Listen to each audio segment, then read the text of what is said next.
Brothers and sisters, I'm looking forward to preach to you this Sunday. The theme from this Sunday's sermon is taken from Hebrews chapter 12, verses 14 to 29, and the title of the sermon is The Unshakable Kingdom.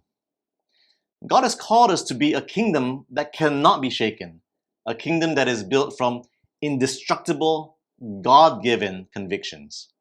And the first point that we'll be talking about this Sunday is that we have a kingdom of conflict transformation. I'll read in Hebrews 12, verse 14. It says, "Make every effort to live in peace with everyone and to be holy.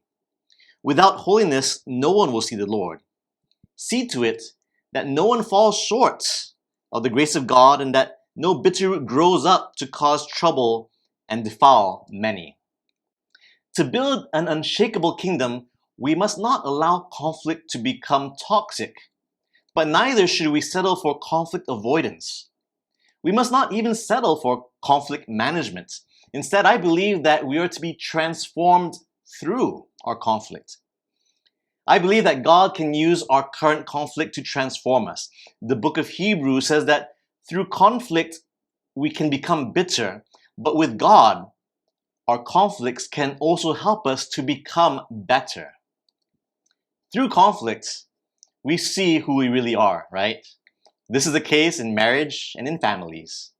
You see a different side to your spouse by how they respond when they're hurt, when they're accused, when they feel rejected. And you see a different side to your siblings that others don't see because we're the ones that fight with them the most. And this is the case in church now. We see a new side to one another that we didn't see before. But it's when we see who we really are as a family that we can come before God as we are and then ask Him to guide us into transformation. We'll be transformed to become closer to Him as well as even closer to one another. This Sunday, I'll share more about the kind of kingdom that God is using this conflict to transform us into. I'm excited that all of us can be together to learn about and grow into God's vision for His kingdom. Now, the second point we'll be talking about this Sunday is that we have a kingdom of spiritual transformation. And I'll read in Hebrews again in verse 28 of the same chapter. It says, "Therefore, since we are receiving a kingdom that cannot be shaken, let us be thankful and so worship God acceptably with reverence and awe, for our God is a consuming fire." To build an unshakable kingdom, we must build on what cannot be shaken, what cannot be burnt up or destroyed. For buildings and structures to be unshakable, they must be built with strong foundations. I grew up in the Philippines and experienced firsthand what it's like to go through powerful earthquakes. I've seen the devastation that happens when structures are not built to last. In places like Japan and Taiwan, where they have the resources to make buildings earthquake-proof, you need to strengthen the beams and columns as well as have shock-absorbing foundations.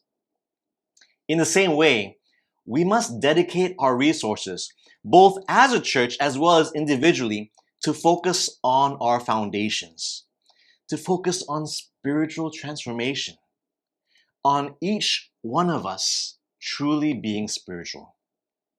Paul, what do you mean? Haven't we been focusing on spirituality all these years? Well, yes and no. I believe we've been focused on an aspect of spirituality which I'd call spiritual productivity. We value productivity above listening. We seem to think that being with God, listening to God is not very productive. And that unless we do something, we're wasting time or being lazy or self-indulgent.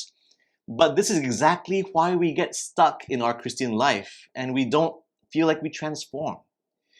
We're trying to master the Christian lifestyle and do enough in order to be good Christians.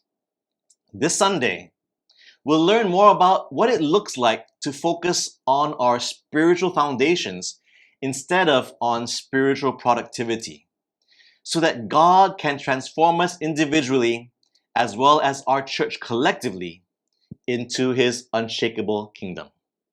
Thank you, goodbye, and God bless.